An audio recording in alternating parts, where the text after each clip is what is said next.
오늘 함께 나누실 말씀은 아가서 구약성경입니다. 구약성경 제 성경으로는 960페이지에 있습니다. 아가서 1장 1절부터 11절까지의 말씀을 저와 우리 성도님들이 함께 목소리로 읽으시겠습니다. 자, 함께 읽으시겠습니다. 솔로몬의 아가라, 내게 입맞추기를 원하니 내 사랑이 포도주보다 나음이로구나. 내 기름이 향기로워 아름답고 내 이름이 쏟은 향기름 같으므로 처녀들이 너를 사랑하는구나. 왕이 나를 그의 방으로 이끌어 들이시니 너는 나를 인도하라. 우리가 너를 따라 달려가리라. 우리가 너로 말미암아 기뻐하며 즐거워하니 내 사랑이 포도주보다 더 진함이라. 처녀들이 너를 사랑함이 마땅하리라. 예루살렘 딸들아, 내가 비록 검으나 아름다우니 계달의 장막 같을지라도 솔로몬의 휘장과도 같구나. 내가 햇볕에 쬐어서 거무스름 할지라도 흘겨보지 말 것은 내 어머니의 아들들이 나에게 노하여 포도원 지기로 삼았습니다. 나의 포도원을 내가 지키지 못하였구나. 내 마음으로 사랑하는 자야, 내가 양치는 곳과 정오에 쉬게 하는 곳을 내게 말하라. 내가 내 친구의 양떼 곁에서 어찌 얼굴을 가린 자 같이 되랴. 여인 중에 어여쁜 자야, 내가 알지 못하겠거든. 양떼의 발자취를 따라 목자들의 장막 곁에서 너의 염소 새끼를 먹일지니라. 내 사랑아, 내가 너를 하루의 병거의 준마에 비하였구나. 내 뒷밤은 따은 머리로 내 목은 구슬 괭이로 아름답구나. 우리가 너를 위하여 금 사슬에 은을 박아 만들리라. 아멘. 잠시 기도하겠습니다. 사랑해 주님 감사합니다. 이제 저희들이 앞으로 솔로몬의 아가를 통해서 보여주신 예수 그리스도의 사랑과 그 사랑이 어떻게 교회를 세워가는지를 아름답게 쓰여진 성경의 말씀들로 하나하나 살펴보려 합니다. 우리의 마음에 성령께서 오셔서 만져주셔서 하나님의 사랑이 느껴지게 하시고 그 사랑이 회복되게 하시고 그 사랑을 마음에 품고 감격하며 살아갈 수 있는 삶이 되도록 도와주시기를 간절히 소망합니다. 감사드리며 예수 그리스도 이름으로 기도드립니다. 아멘. 할렐루야. 여러분 한 주간 동안 잘들 지내셨습니까? 네, 우리 옆분들과 좀 앞뒤 분들 좀 보면서요 인사를 좀 나누겠습니다. 네, 한국 갔다가 오래간만에 오신 분도 있고. 네. 자, 오늘서부터 한 8주에 걸쳐서는 이 구약에 기록된 아가서의 말씀을 가지고 여러분들과 함께 살펴보고자 합니다. 이 세상에는 참으로 많은 노래들이 존재합니다. 아마도 여러분들도 가슴에 간직하고 있는 다는 아니더라도 어느 정도 좀 외우고 있는 그런 아마 아름다운 노래들이 있을 것입니다. 여러분들 어떤 노래들을 마음에 가지고 계십니까? 좋아하시는 노래들, 간직하고 계신 노래가 무슨 장성곡이나 이런 건 아니겠죠. 대부분 아름다운 사랑의 노래이거나 또는 사랑에 실패해서 이별의 아픔을 노래한 그런 아픔들을 공감하면서 마음속에 가지고 계신 그런 노래들이 분명히 한두 곡 정도 있으실 것입니다. 제가 생각할 때 세상에서 가장 아름다운 노래는요, 사랑을 담은 노래가 아닐까 그런 생각을 해요. 그것도 남녀간의 아름다운 사랑의 이야기를 가사로 담은 사랑 노래는 언제나 나이가 들어도 사람의 마음을 설레게 하고 또 가슴 부풀게 하고 그러는 것 같아요. 어떤 사랑의 노래는 이 사람을 새롭게 하는 그런 힘이 있는 것 같아요. 마음이 무겁다가도 그런 아름다운 사랑의 멜로디 담은 노래 가사를 들으면 마음이 다시 따뜻해지고 또 그런 감정들을 느낍니다. 제가 대학 시절 아주 좋아했던 노래는 이런 가사를 담고 있어요. 매일 그대와 아침 햇살을 받으며 매일 그대와 눈을 뜨고파 매일 그대와 도란도란 둘이서 매일 그대와 이야기하고파 매일 그대와 밤의 품에 안겨 매일 그대와 잠이 들고파. 아름답지 않습니까? 단순하지만 기분 좋고. 자, 결혼하신 성도님들 늘 이런 느낌으로 살아가고 계십니까? 늘 이런 느낌으로 살아가세요? 자, 청년들은 이런 노래를 불러주는 사랑하는 누군가가 옆에 있어 주었으면 좋겠죠. 물론 결혼하고 나면 현실적으로 느끼는 현실과의 갭이 좀 있어서 그렇지. 약간 사랑의 노래는 듣는 이의 마음을 따뜻하게 해주는 그런 힘이 있는 것 같아요. 자, 아가서는 솔로몬의 작품입니다. 성경 열왕기상 4장 32절에 의하면 그가 잠언 3000가지를 말하였고 그의 노래는 1005편이며 이렇게 기록하고 있어요. 솔로몬이 하나님으로부터 지혜를 받았죠. 그의 평생에 그가 써간 잠언이 3000가지였고 그가 지어서 노래한 노래들이 1005가지의 노래였다라고 기록을 해요. 그런데 그 1005가지의 노래 중에서 유일하게 이 아가서만이 Song of Songs라는 타이틀을 가지고 히브리 말로 하면 쉬르 하시림이라는 제목을 가지고 성경에 포함이 되어 있습니다. 이것은요, 이 아가서가 단순한 남녀간의 사랑의 노래가 아니라 그 안에 커다란 의미, 테마를 가지고 있음을 의미해요. 특별히 성경을 구분할 때, 특별히 구약 성경을 구분할 때는 크게 모세오경, 역사서, 시가서, 예언서 이렇게 구분을 합니다. 그 가운데 아가서는 시가서에 속해요. 아름다운 시임과 동시에 이것이 노래로 불려진 것입니다. 이 안에 심오한 어떤 전달하고자 하는 그런 주제를 담고 있는 거예요. 그래서 이스라엘 사람들은 6월절마다 이 아가서 전체를 낭독을 했어요. 히브리 말로. 이것을 보면 이 안에 6월절 어린 양에 의해 그들이 재앙으로부터 구원을 받은 것처럼 분명히 이 아가서 안에 장차 올 메시아를 통한 구속의 메시지가 이 노래 가사 안에 들어 있었음을 의미하는 것입니다. 시인과 동시에 노래이기 때문에 이 안에는 수많은 지규와 은유, 비유법들이 들어져 있어요. 그래서 시로 풀어야지 이것을 무슨 무거운 주제를 다루고 있는 것처럼 어떤 묵시를 해석하는 것처럼 요한계시록 우리가 지금 하는 동안 조금 무거웠었죠. 또 로마서 2장만 했는데도 조금 무거웠죠. 한 8주 동안은 여러분들 즐거운 마음으로 이 아가서의 내용들을 들으셔도 돼요. 그렇기 때문에 어떤 그런 묵시를 해석하는 이런 식으로 이것을 풀어나가면 안 되는 거예요. 예를 들어서 제가 좋아하는 가수 중에 한 명이기도 하지만 가사 중에 이런 내용이 있어요. 1000년이 지나도 너를 잊을 수 없어. 사랑하기 때문에. 이런 노래가 있어요. 어떤 분이 이런 노래를 듣고 거기 앉아서 사람이 생물학적으로 1000년을 산다는 것은 불가능해. 세포가 하루에 몇 개가 생성돼서 몇 개가 죽고 이런 식으로 누가 이렇게 얘기를 한다면 여러분 누가 어리석은 취급을 당하겠습니까?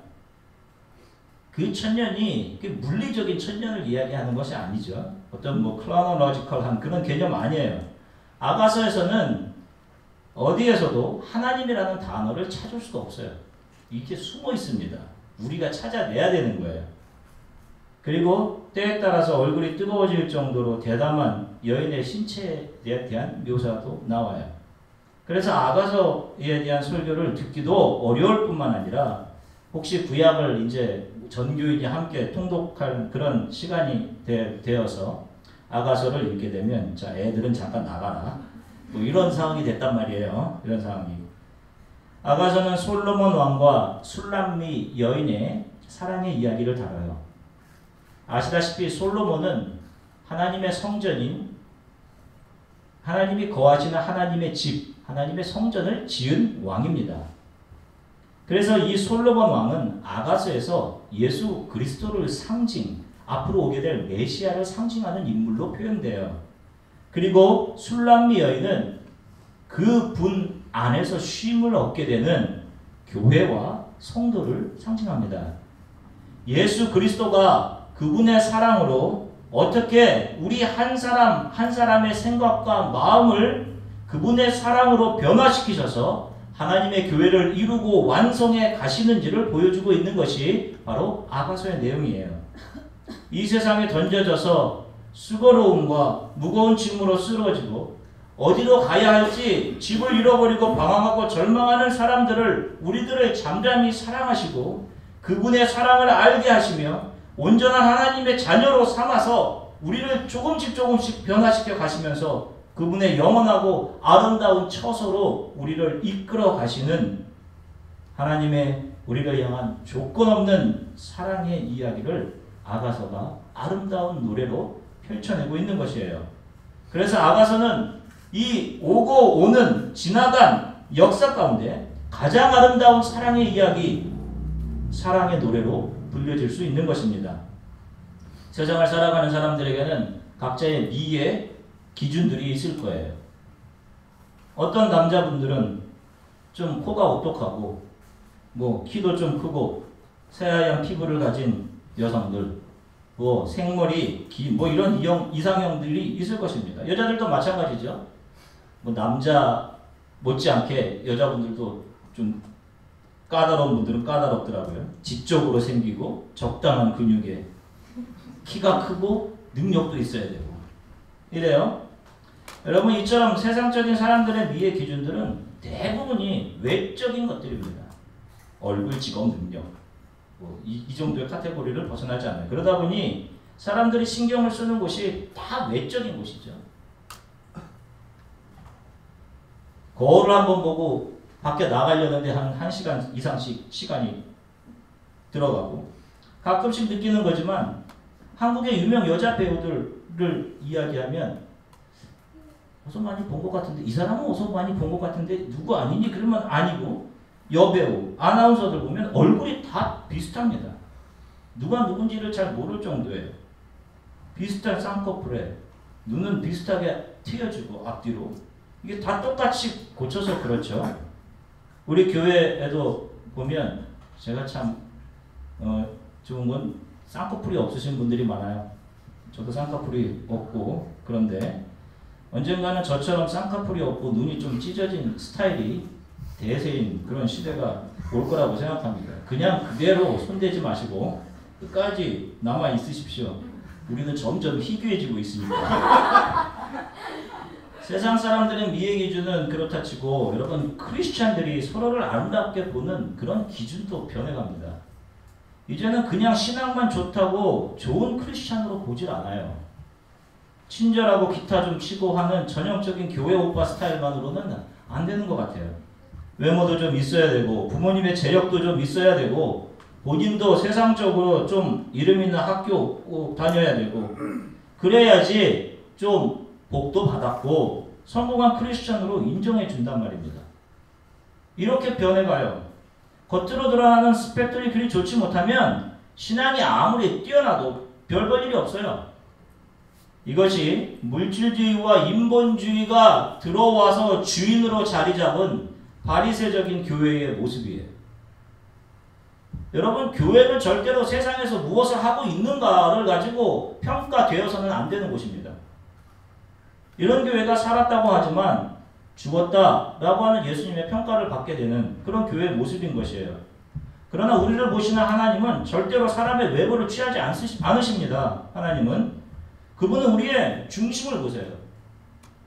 하나님 앞에 가난해져 있기만 하면 하나님께서는 그 한 가지만을 보시는 것입니다. 아이가 있으신 가정은 다 느끼시겠지만 내 아이가 이 세상에서 가장 아름다워요. 내 아이가.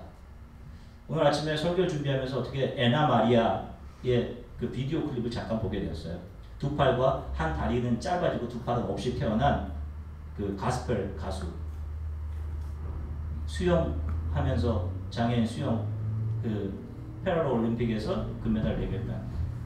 이분이 그 어메이징 그레이스 찬양을 하면서 자기 이야기를 하는 거 잠깐 봤는데, 아, 내가 얼마나 많은 것을 잊고 있었구나 하는 생각을 했어요.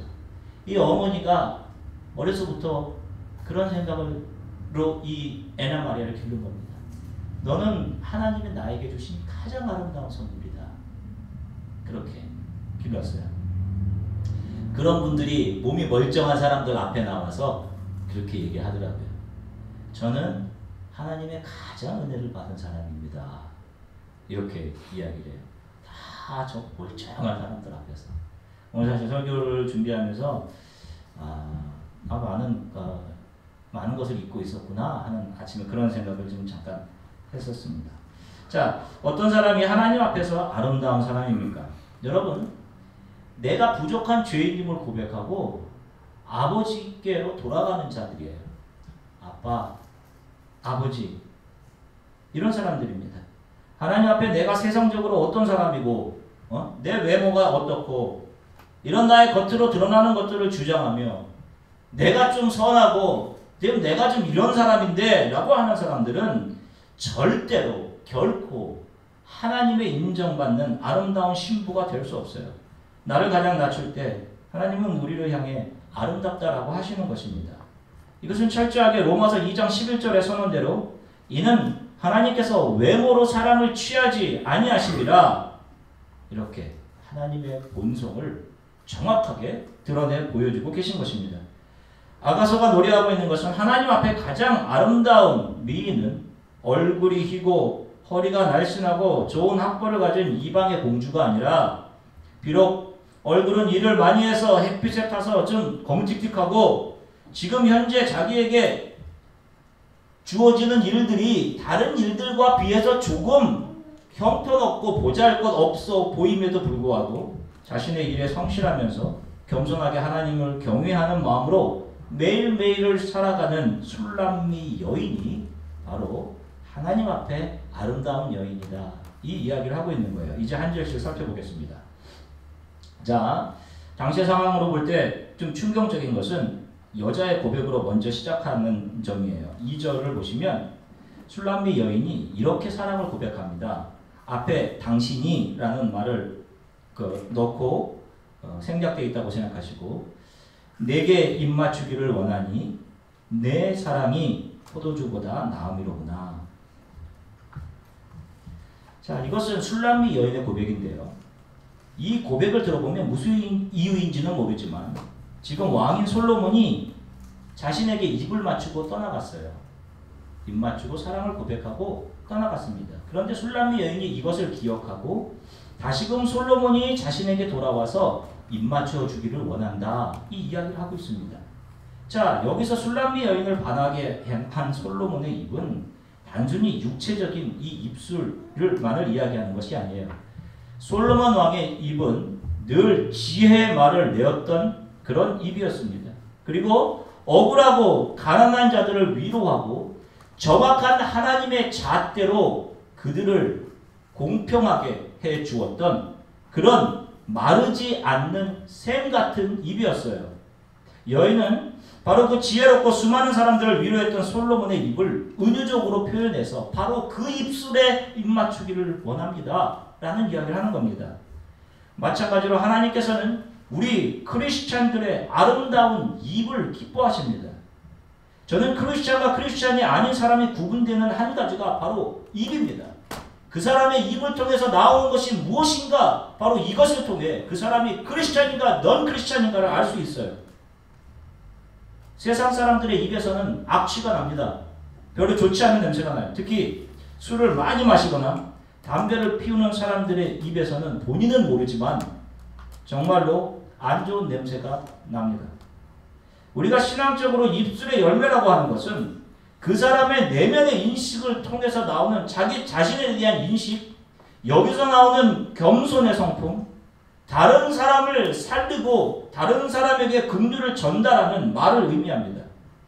예수님을 모르는 사람들, 자기가 세상의 주인인 것처럼 살아가는 사람들은 언제나 자기 자랑을 얘기하죠. 그리고 다른 사람들을 깎아내리는 말을 합니다. 세상의 가치로 사람을 평가하고 자신의 기준으로 비판합니다. 이것은 좋지 못한 악취나는 입냄새입니다. 그러나 자신의 죄성을 발견하고 그런 자신을 용서하고 사랑하시는 하나님을 발견한 크리스천들은 말을 할 때마다 그 말 속에서 하나님의 긍휼을 듣는 사람들이 느끼게 되어 있어요. 왜? 그 말 속에 하나님의 긍휼의 향기가 있기 때문에 그래요. 내 감정과 내 생각을 입으로 뱉어내는 것이 아니라 나를 사랑하신, 나를 용서하신 하나님의 사랑을 내 안에서 끄집어내어 이야기하기 때문에 그렇습니다. 이 입에서 나오는 말들이야말로 오늘 본문 2절의 고백처럼 최상품의 포도주가 내는 향보다 더 아름다운 향이 되는 것입니다. 예수 그리스도의 입은 늘 사람을 살리는 입이셨습니다. 세상의 것은 처음과 끝이 동일하지 못해요. 처음엔 달콤함으로 다가왔다가 도구로 변해서 사람의 영혼을 죽이게 하는 것이 이 세상이 주는 향기들의 특징입니다. 바로 우리 성도들이 진정으로 갈망해야 하는 것은 예수 그리스도의 입을 통해서 나오는 하나님의 말씀이에요. 이 하나님의 말씀에 입 맞추기를 원해야 합니다. 우리가 한 여인을 기억합니다. 예수님의 발에 입을 맞추고 눈물을 흘리고 자신이 결혼을 위해서 준비한 가장 귀한 향유를 예수님의 발에 썼고 여인의 대표적으로 자랑감이었던 귀한 머리카락을 풀어서 예수님의 발을 씻었던 한 여인을 기억합니다. 이 세상의 어느 것보다 당신이 내게 귀합니다 라고 하는 표현으로 예수 그리스도의 발에 꿇어 이러한 겸손의 표현으로 향유를 붓고 예수님의 발을 그의 머리로 닦았습니다. 이 여인에게 하신 예수 그리스도의 말씀이 누가복음 7장 50절에 이렇게 기록해요. 예수께서 여자에게 이르시되 내 믿음이 너를 구원하였으니 평안히 가라. 오늘 본문 3절을 보시면 오늘 아가서 1장 3절 보시면 이렇게 기록합니다. 내 기름이 향기로워 아름답고 내 이름이 쏟은 향기름 같으므로 처녀들이 너를 사랑하는구나. 술람미 여인이 솔로몬에게 반했던 또 한 가지는 바로 솔로몬에게서 나는 기름의 향기로운 냄새였습니다. 여러분 이 세상 사람들에게는 각자 자기 자신의 향기가 나게 되어 있어요. 저희 집에는 조카 현지가 같이 저희 집에 와서 있습니다. 우리 가족이죠. 어렸을 때부터 같이 지내서 저를 거의 아빠처럼 이렇게 생각하고 지내요. 한국에 있을 때부터 아마 현지가 5살 때부터 저희와 같이 지냈으니까 미국에 오기 전 한 1, 2학년 때 제가 집에 먼저 들어와 있으면 학교에서 이 1, 2학년 애가 현관으로 들어오면서 그런 얘기를 합니다. 어디서 삼촌 냄새가 나는데 이렇게 합니다. 후각이 좀 발달한 것 같아요. 지금은 삼촌 냄새에서 음식 냄새로 좀 바뀐 것 같아서. 그래서 이렇게 빨래 같은 걸 이렇게 막 이렇게 해놔도 그 빨래 중에 냄새를 맡아서 이거는 삼촌 옷이다. 이렇게 했던 적이 생각이 납니다. 고린도후서 2장 16절에 보면 이렇게 말씀해요. 이 사람에게는 사망으로부터 사망에 이르는 냄새요. 저 사람에게는 생명으로부터 생명에 이르는 냄새라. 누가 이 일을 감당하리요?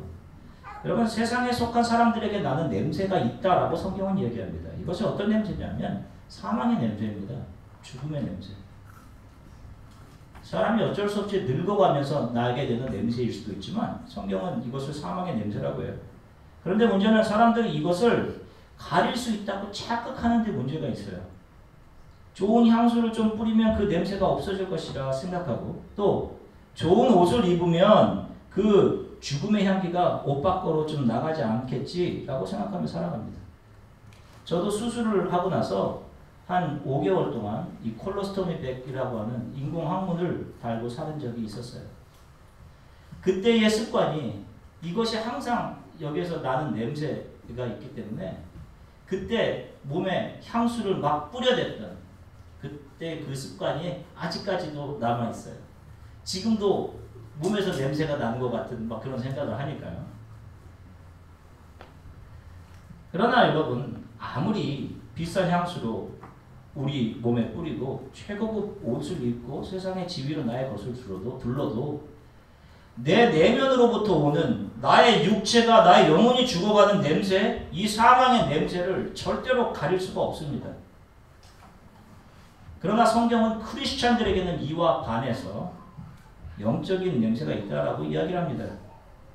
이 영적인 냄새는 어떤 것이냐면 다른 사람의 생명을 영원한 생명으로 구원의 생명으로 이르게 하는 그런 냄새예요. 예수님에게도 이런 향기가 있었어요. 어떤 하루는 앞을 보지도 못하는 소경이 예수님의 이 향기를 맡고 예수님을 따라가면서 외쳤습니다. 다윗의 자손 예수여, 저를 긍휼히 여겨주십시오. 예수님께로부터 나오는 긍휼의 향기를 맡고 소경 바디메오는 자신을 제지하는 군중들의 그 제지에도 불구하고 예수 그리스도께 쪽으로 달려가면서 예수 그리스도를 불러 외쳤습니다. 그리고 예수 그리스도를 만났어요. 예수님은 그를 만지셨고 평생 감겨있던 그의 눈은 활짝 열렸습니다. 예수 그리스도를 통해 구원의 실체를 보게 되었어요. 저와 여러분들이 교회에 오게 되는 것은요, 누가 교회 같이 가자 했을 수도 있겠지만 여러분들의 영혼이 이 향기에 이끌려서입니다. 여러분, 예배를 통해서 여러분들의 삶의 문제와 피곤함, 수고로움이 이것이 주께 고백되어져야 돼요.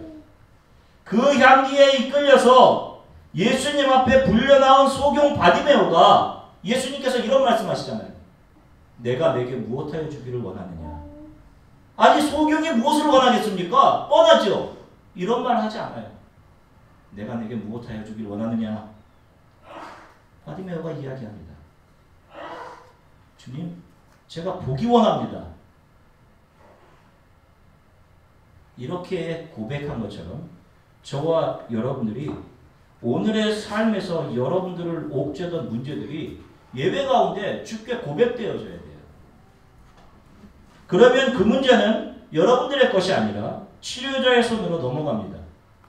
3절에서 술람미 여인이 솔로몬 왕에게 아름다움을 느꼈던 그 기름은 바로 구약시대엔 오직 왕과 제사장, 선지자가 세워졌을 때 바르는 그 기름이에요. 이것은 이 땅에 왕으로, 선지자로, 제사장으로 오시는 메시아, 바로 주 예수 그리스도를 상징하고 있는 것입니다. 계속해서 4절을 보시면 왕이 나를 그의 방으로 이끌어 들이시니 너는 나를 인도하라. 우리가 너를 따라 달려가리라. 우리가 너로 말미암아 기뻐하며 즐거워하니 내 사랑이 포도주보다 더 진함이라. 처녀들이 너를 사랑함이 마땅하니라. 자, 솔로몬 왕이 이제 술람미 여인을 그의 침실로 불러들입니다. 과거에 그랬던 것 같아요. 그 이전에. 자, 이것은 무엇을 의미하는 것입니까? 왕궁에 있는 수많은 여인들이 있을 거예요. 그 여인들 중에 술람미 여인에게 솔로몬이 가장 아름답고 가장 사랑스러운 여인이라고 말하는 것입니다. 그 여인이 바로 솔로몬의 가장 아름다운 첫 신부였어요. 그런데 이 술람미 여인의 외적인 모습을 하나씩 살펴보면 사실은 왕에게 아름답다고 인정받을 만한 그런 부분이 없었습니다. 5절에서 6절을 보시면 이렇게 기록하고 있어요. 예루살렘 딸들아, 내가 비록 검으나 아름다우니 계달의 장막 같을지라도 솔로몬의 휘장과도 같구나. 내가 햇볕에 쬐어서 거무스름할지라도 흘겨보지 말 것은 내 어머니 아들들이 나에게 놓아여 포도원 지기로 살았습니다. 나의 포도원을 내가 지키지 못하였구나. 자, 그녀의 모습은 한마디로 외형적으로 보기에 사실은 문 남자들에게 호감을 살 만한 그런 이쁜 얼굴이 아니었어요. 얼굴은 검고 세련되지 못했습니다. 그래서 그 여인의 얼굴을 뭐라고 표현하냐면 계달의 장막 같다, 이런 표현을 하고 있습니다. 계달의 장막이라는 것은 유목민들이 치는 텐트를 이야기합니다. 유목민들이 치는 텐트가 핑크색으로 쳐지겠습니까? 아니면 무슨 노란색, 밝은색으로 이쁜 것으로 이렇게 되겠어요? 그렇지 않아요. 검은 염소 가죽으로 만들어져 있고 모래바람과 밤의 추위로 인해서 색이 발해서 아주 우중충한 그런 것이었습니다. 술람미 여인의 얼굴이 바로 유목민들의 텐트같이 얼굴 자체가 우중충하고 좀 비호감이었다, 이런 말을 하고 있는 것입니다. 그런데 중요한 것은요, 솔로몬 왕이 그 여인의 이런 외모와는 전혀 상관없이 이 여인의 외모를 솔로몬 왕궁의 휘장과 같다, 이렇게 극찬을 해준 거예요. 여러분, 성경은 저와 여러분들 크리스천을 예수 그리스도의 신부로 비유합니다. 여러분, 아무리 다른 사람이 나에 대해서 별로다, 야 얼굴이 그게 뭐냐, 이러해도 너의 지금 하고 있는 일이 그게 뭐냐, 이런 이야기를 해도 내가 사랑하는 사람이 나를 가장 멋있다고 가장 이쁘다고 여겨주면 여러분 그것이 가장 기쁘고 만족스러운 것입니다. 결혼하신 여러분들은 아마 그럴 겁니다. 가능하면 여러분들 남편이 좋아하는 옷이 있으면 여러분 그 옷을 가능하면 계속 입으십시오. 괜히 그거 갖고 싸우지 마시고 다른 사람들한테 뭐 이쁘게 보일 필요 없잖아요. 결혼하신 분들은. 남자들도 마찬가지입니다. 아내가 멋있다고 하는 옷을 골라서 입으십시오. 이게 멋있어? 좀 물어보시고 다른 것 입을 필요가 없어요. 다른 사람에게 이쁘게 멋있어 보일 이유가 없는 것입니다. 결혼하기 전에는 여러분들이 스스로 선택을 할 수 있겠지만 본문을 보면 술람이 여인의 얼굴이 검게 된 데는 이유가 있었습니다. 그것은 그 여인이 태생이 흑인이라든지 하는 것이 아니라 일을 많이 해서 매일 오랫동안 햇빛을 쬐었기 때문에 얼굴이 좀 검틱틱하게 변한 거예요. 그녀는 포도원에서 온종일 일을 해야 하는 여인이었습니다. 다른 사람들은 건강하게 보이려고 태닝을 할 때 이 여인은 자연적으로 일하면서 그의 얼굴이 구릿빛으로 변해갔어요. 여자로서 자신을 가꾸고 아름다운 향수로 치장하고 싶었을 텐데 그렇게 할 시간이 없었습니다. 어떻게 보면 이런 자신의 모습이 한심해 보였을 수도 있을 거예요. 어떤 여인이 연애 한 번도 해보지 못하고 자신의 아름다움도 한 번 인정받지도 못하고 좀 아름답게 꾸미지도 못하고 뭐 이렇게 하고 싶지 않겠습니까? 이런 거 원하지 않는 여인들이 없겠죠. 그러나 이 여인은 인내하면서 포도원 지기로 일합니다. 아마 가족들이 제일 하기 싫은 일들을 여인에게 맡긴 것 같아요. 뿐만 아니라 7절을 보면 이렇게 기록해요. 내 마음으로 사랑하는 자야 내가 양치는 곳과 정오에 쉬게 하는 곳을 내게 말하라. 내가 내 친구의 양떼 곁에서 어찌 얼굴을 가릴 자같이 되랴. 포도원에서 일했을 뿐만 아니라 정말로 여인에게는 맞지도 않은 양치는 일까지 도맡아서 합니다. 불평할 만하지 않겠습니까? 그런데 여러분 그런 속상한 일들을 성실하고 겸손히 그 일들을 수행해 가던 중에 운명적으로 솔로몬 왕을 만나서 왕의 사랑을 독차지하는 왕의 연인 사이가 됩니다. 우리가 때때로 지금 내가 하고 있는 일들에 대해서 답답해하고 앞이 안 보이고 정말로 캄캄하고 그럴 때가 있습니다. 적성에 맞지도 않고 이 일을 내가 계속 해야 되나? 왜 나의 상사는 이러한 일들을 나에게 계속 요구하나? 아무리 기도해도 기도 응답 같은 거 별로 없는 것 같고. 그런데 여러분 놀라운 것은 묵묵히 나에게 맞지 않는 것 같은 일들, 일상 속에서 나에게 맡겨진 내 역할들을 하나님을 경외함으로 겸손히 감사함으로 해가던 날 중 어느 날 갑자기 솔로몬을 만나게 되고 또 솔로몬을 통해 지금까지 내가 겪었던 모든 나의 삶들이 위로받게 되는 이러한 일들을 경험케 하신다는 것입니다. 내 개인적인 눈과 세상 사람들이 눈에 비치는 나의 모습은 지금 계달의 장막처럼 보여도 왕인 솔로몬의 눈에는 솔로몬의 휘장처럼 보이게 하시겠다라는 것입니다. 왕 중의 왕인 솔로몬의 눈에 평생의 화장을 찍어 바르고 얼굴을 하얗게 하기 위해서 각종 얼굴에 어떤 일들을 다 하고 눈썹을 지켜 올리고 지적인 훈련들을 많이 하고 많이 배우고 여기저기 얼굴에 대한 많은 일들을 한 수많은 스펙의 여인들은 보이지 않게 하시고 우중충한 술람미 여인을 솔로몬의 눈에 가장 아름다운 여인으로 보게 하시는 것입니다. 저와 여러분들에게 좀 소망이 있는 말씀 아닙니까? 저는 제가 참 우중충하다는 생각을 할 때가 참 많습니다. 여러분들 가운데도 내 삶이 좀 우중충해 보인다 이런 생각하시는 분들이 계실 수 있어요. 여러분 그게 그래도 믿음을 붙잡고 가면서 우중충해지신 것이라면 여러분 거기에는 소망이 있는 겁니다. 많은 실패와 상처로 가슴 아파하시는 분들도 있을 수 있어요. 부당함에 이게 뭐냐 하는 분들도 있어요. 지금 계신 곳에서 하나님을 경외하는 마음으로 그래도 믿음 붙잡고 여러분 겸손히 인내하십시오. 분명 하나님께서 여러분들을 보시고 하나님의 때에 분명히 여러분들을 회복시키시고 여러분들을 통해 하나님의 긍휼과 영광이 세상에 비추게 하시는 날이 분명히 있습니다. 술람미 여인에게 있어서 포도원에서 보낸 시간들은 솔로몬을 만나기 위한 연단의 과정이었을 것입니다. 솔로몬을 만나고 나니까 과거의 모든 고생이 하나님의 예비하신 한편의 아름다운 드라마 안에서 결국 가장 아름다운 모습으로 결론을 맺게 되어 있더라는 것입니다. 이것은 세상에 소망을 두지 않고 살아가는 저와 여러분들에게 굉장히 중요합니다. 우리가 이 세상에서 때로는 성공하지 못하는 것처럼 보이고 이해하기도 어렵고 내가 원하지 않는 일들을 하는 것처럼 보일 수도 있어요. 그런데 여러분, 이 모든 과정들이 우리가 예수 그리스도를 만나는 과정이라는 거예요. 거창한 목표가 중요한 것이 아니라 지금 내가 발을 밟고 서 있게 된 곳에서 하나님을 경외함으로 성실함을 가지고 겸손히 행하다 보면 하나님의 놀랍게 예비된 하나님의 섭리 안에서 준비된 것들을 만나고 경험하게 된다라는 것입니다.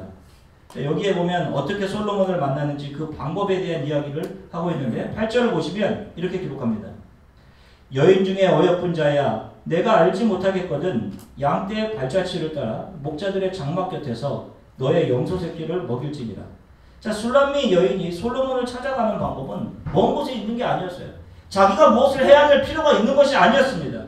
자신이 치던 양떼들 그 곁에서 기다리면 돼요. 혹시 솔로몬이 보이지 않으면 목자들의 옆에서 너가 하고 있던 일 바로 그 옆에서 염소 새끼를 돌보면서 잠시 기다리고 있어라. 그러면 내가 갈 테니 걱정하지 말아라 라는 것입니다.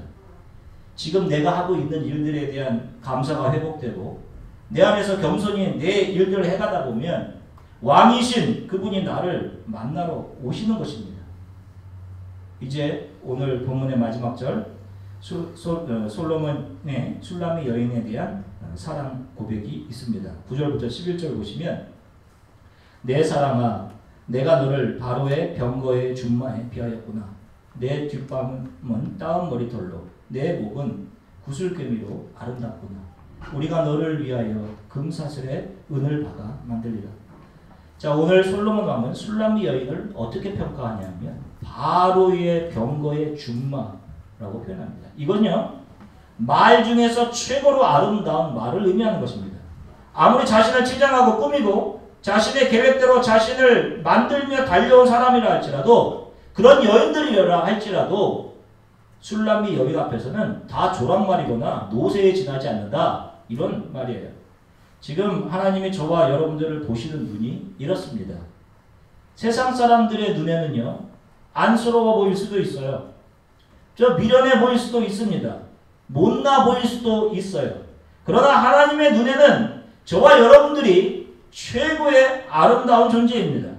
바로 그러한 저와 여러분들을 위해 하나님이신 예수 그리스도께서 우리와 같이 낮아지셔서 자신의 피로 우리를 용서하시고 주의 집으로 돌아갈 수 있게끔 영원한 처소를 우리를 위해 예비해 주셨습니다. 이것이 복된 소식이에요. 우리가 살아가는 이 땅에서의 삶은 피곤과 상처와 고난의 연속입니다. 세상은 하나님이 어디 있냐? 너가 믿는 하나님이 어디 있어? 예수님이 어디 있어? 너의 삶의 모습을 봐라. 피곤에 쩌든 모습을 봐라. 이래 얘기합니다. 그런데 우리들에게는요. 예수 그리스도의 입맞춤의 기억이 있습니다. 여러분들이 오늘 교회에 나온 이유가 무엇이에요? 아마 그냥 나온 것이 아닙니다. 한번 여러분들이 경험했던 그 예수 그리스도의 사랑, 그 은혜에 대한 경험이 있기 때문에 교회에 나오는 거예요. 오늘 그 그늘 아래 내가 쉴 수 있을까? 내가 그때 그 느꼈던 그 은혜와 그 사랑을 회복할 수 있을까? 하나님께서 나를 쉬시게 하실 수 있을까? 평안을 주실 수 있을까? 하나님의 집을 상징하는 주님의 교회는 수고로움에 지친 자들의 쉼이 있는 곳이 바로 이곳입니다. 이곳에서 우리를 치유하시는 치유자가 이곳에 계셔요. 여러분들을 이끌어 오시는 것입니다. 주께서 진정으로 여러분들에게 치유와 회복과 쉼을 주시기 원하고 아가서의 설교가 진행되어 가는 동안 우리 안에 하나님의 쓸 수 없는 나를 향한 사랑이 다시금 확인되고 회복되고 그 사랑이 나의 몸속에 영혼에 각인되는, 그래서 무엇을 해도 기쁘게 남은 삶을 살아갈 수 있게 되어지기를 간절히 축원합니다. 우리 잠시 함께 기도하겠습니다. 나를 잠잠히 사랑하신 하나님, 세상 사람들이 나를 어떻게 보든 상관없이 하나님은 저와 여러분들을 이 모습 그대로 사랑하셔요. 이것을 감사했으면 좋겠습니다.